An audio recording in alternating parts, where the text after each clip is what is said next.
Zovem se Strahinja Rašuo, po zanimanju sam diplomirani inženjer mehatronike, završio sam Fakultet tehničkih nauka u Novom Sadu, smer mehatronike na modulu mehatronike, robotike i automatizacije. Trenutno radim kao projektant mašina u procesima automatizacije industrije, u raznim granama industrije, pretežno automobilske. Svoj put do trenutnih dostignuća sam započeo pre 10 godina, kada sam upisao gimnaziju Svetozar Marković u Subotici, prirodno-matematički smer. Tamo sam stekao obimno znanje, svestranost, radne navike, kao i mnoštvo prijateljstava i lepih uspomena.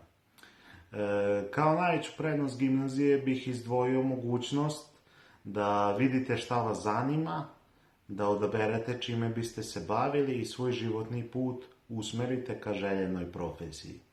Ni u jednom trenutku nisam pomislio da je moj odabir srednje škole bio pogrešan i verujem da će se svi budući učenici poistovetiti sa mojim stavom.